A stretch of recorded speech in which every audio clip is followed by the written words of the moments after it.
और सरस्वती नामक पति पत्नी रहते थे। उनका ऋत्विक नामक एक होशियार बच्चा भी था। उनके खुद का एक होटल भी था।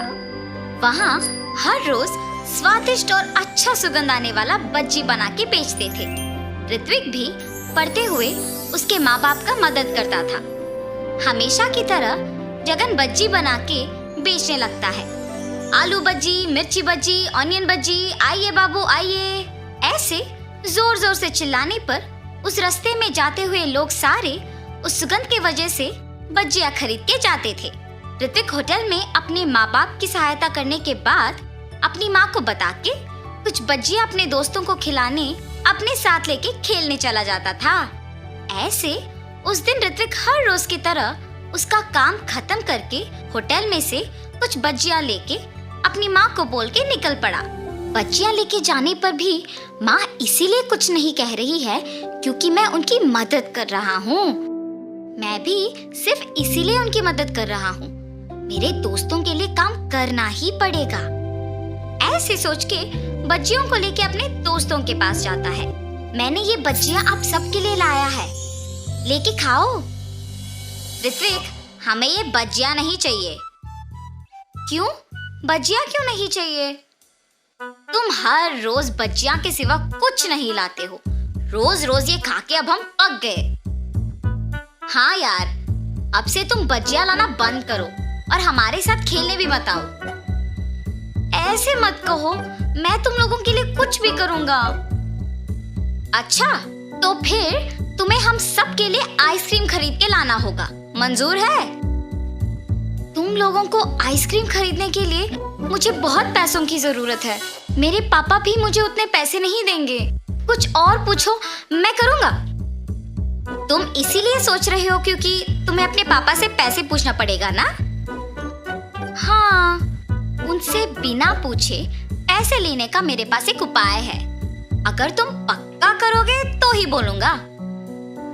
तुम लोगों के लिए मैं कुछ भी करूंगा। क्या है वो उपाय? तुम्हारे होटल में खाने बहुत लोग आते हैं।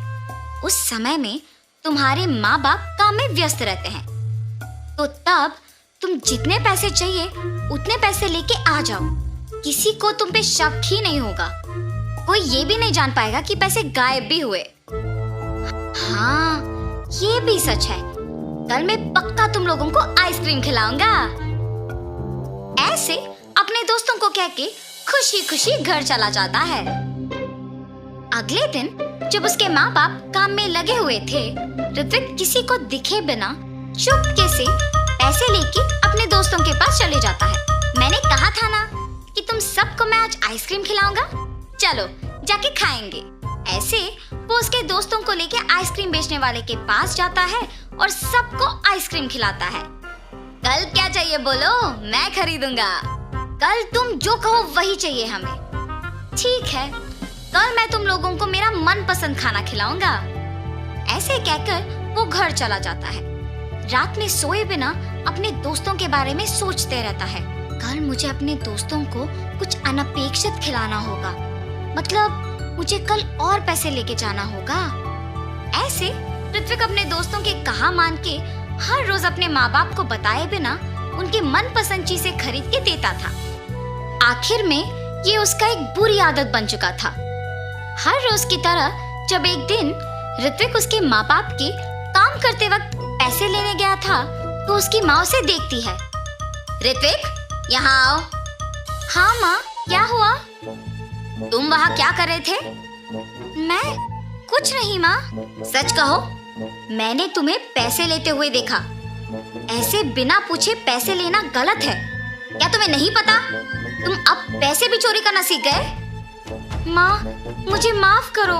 मैंने अपने दोस्तों के लिए ये सब किया है। आइंदा ऐसे कभी नहीं करूँगा।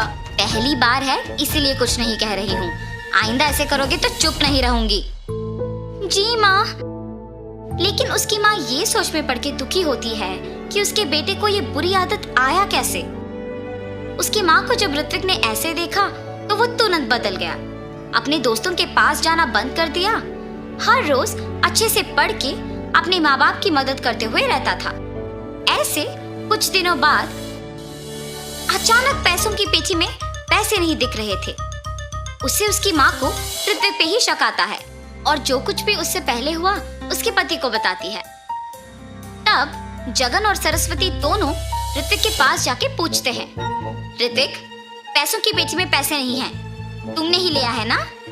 माँ, जब से तुमने बोला तब से मैंने चोरी करना बंद ही कर दिया, मेरे दोस्तों के पास भी जाना बंद कर दिया, मुझे उन पैसों के बारे में कुछ नहीं पता। बेटा, अगर तुमने उस पेटी से पैसे लिए हैं तो कह दो हमें, हम कुछ नहीं कहेंगे।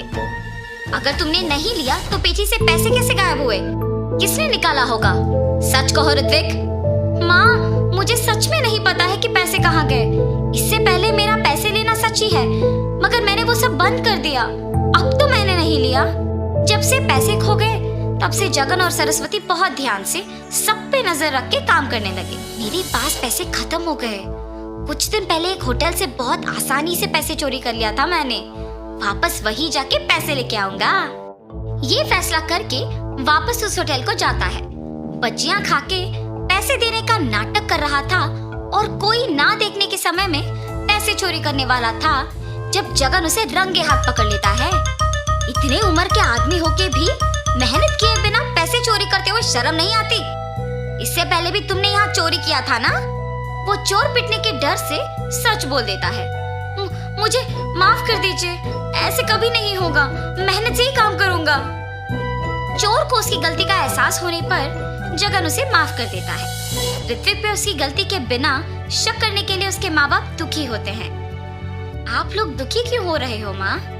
उस दिन मैंने तुम्हें तुम्हारी गलती के बिना शक किया और आज तुम्हारे पापा ने असली चोर को पकड़ा है। मुझे तुम पे शक नहीं करना था बेटा।